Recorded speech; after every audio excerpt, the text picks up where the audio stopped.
My name is Richard, and this is Jane Lee Dykstra. She wrote the book, What Heaven is Like. Can you all hear me back there? Is it okay? Can you hear me over there?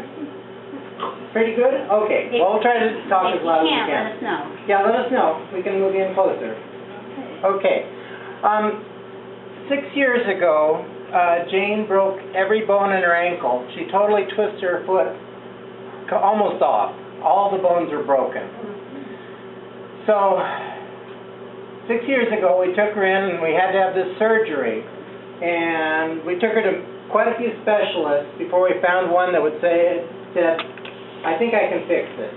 So she went in for this surgery that took 4 hours. She has a plate about this long in the side of her ankle with 8 screws in that and another screw that goes up to her heel about this long to hold it all together. And when she was coming out of surgery, she looked at me out of a daze and she said, I saw your father. And I'm thinking to myself, well, my dad died over 40 years ago. What is she talking about? I never met him. And yeah, she'd never met him. My dad died when I was 15 years old. It was something I never talked about. It was just too painful for me to talk to anybody about that loss. So I never even told her anything about the man. So she looks up out of the anesthesia and she goes, his name is Kilmer Oscar Jr. Well, that was right. She knew my dad's name. And she said he was born in the Philippine Islands, which he was. His parents were missionary teachers in the Philippine Islands. And after they moved from the Philippines, they moved to Hawaiian Islands. And my dad hated to wear shoes. And the next thing she said is, your dad hates to wear shoes. So she told me 3 different things that were true about my dad. So at that point, I didn't know what to do, but I was so worried about her with her operation and everything. But I knew that she saw my dad at that moment. Then the story will continue after that, but I'm going to let Jane explain that day because it was a beautiful, beautiful experience for her. And after that, then the story really starts. Okay. So I'm from Oskaloosa, and I chose to debut my book in Iowa because this is where my heart is. And for me, actually, the story started the night before the surgery because I was really scared. The only thing Richard had ever talked about, he wouldn't talk about his mom or his dad. Their deaths were very painful to him, especially his father's, because his dad had died when he was 15 years old, and it was sudden and it was tragic, and his dad had got into a hospital for a small operation and didn't come home. And I was a little afraid, what if the same thing happens to me and Richard has to go through the same thing? So the night before, I'm scared, obviously, and this ankle, they didn't know if I'd ever walk again. So I start praying to God, first of all, let me walk again. And second of all, please, let me make it through the surgery. Don't let me die. I don't want Richard to go through this again, and I'm not ready to pass on yet. So please, God, take care of me. And I thought, as long as I was saying my prayers anyway, I'd talk to Richard's dad and say, hey, Dad, you must be up in heaven with God, so put a good word in for me. The next day, Richard takes me for my surgery, and I didn't really know what to expect because all I knew is that he was going to try to fix it so I could walk again. I only knew that it was going to be a very long, like a 4-hour surgery. So Richard takes me in, and they put all these things inside of me, and the next thing I know, I'm asleep, and I wake up, and I see this big, brilliant, beautiful, I can't describe it, light in front of me. And I thought it was a surgery light until I see a man standing in front of this light, and I think, I died. I must have died. This man looks at me, shakes his head, and he puts out his big paw and he says, no, you didn't die, I'm Kilmer Oscar Jr. And I'm like, are you sure I didn't die? And he says, I want to tell you something. When a loved one passes on, that doesn't mean that you can't communicate with them anymore.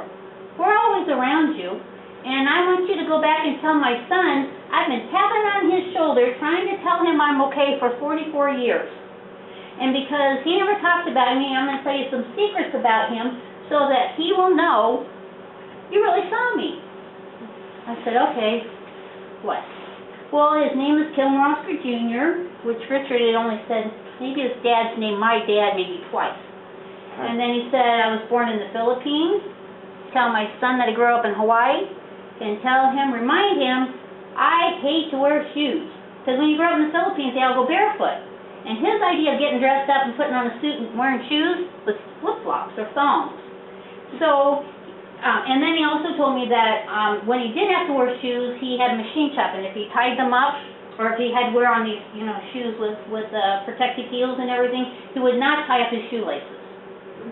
So I only remember the vision, but the other thing that I remember is it was so beautiful that I looked at Kilmer Oscar Jr. and I said, oh my gosh, it is so beautiful where you are, I want to come with you. And if I could have gone, I would have, but he goes, no, you can't come now.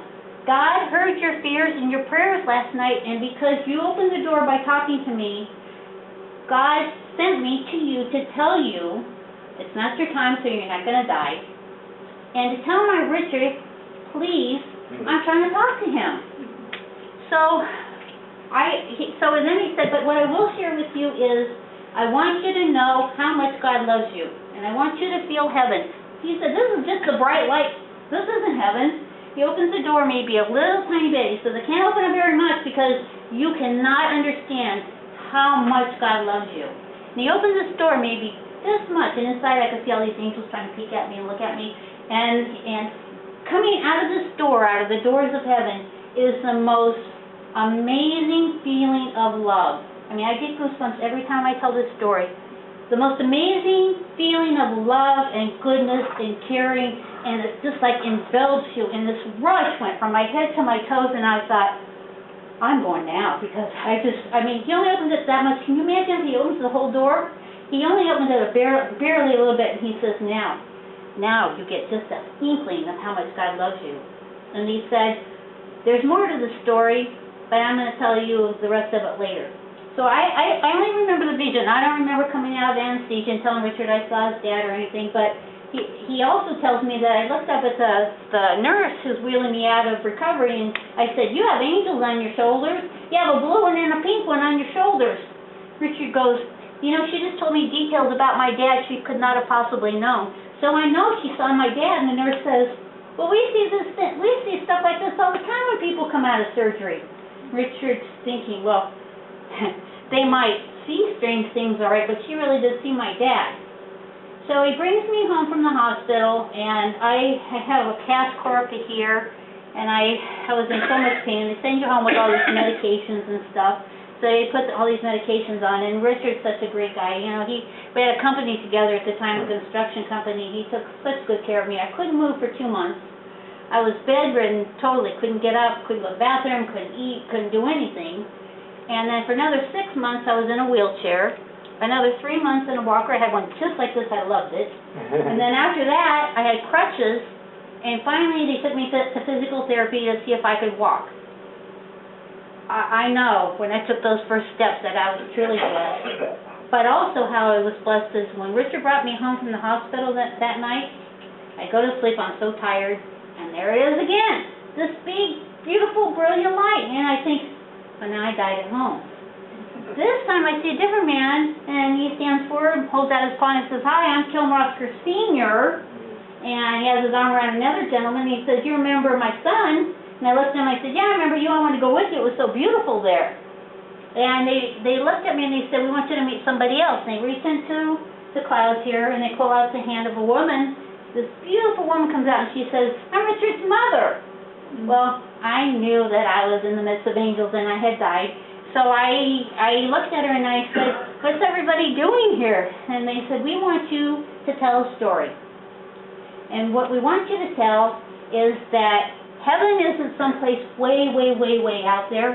It's not out in the clouds. I was raised as a Catholic, and I always thought, well, when you died and you went to heaven, everybody wear white robes.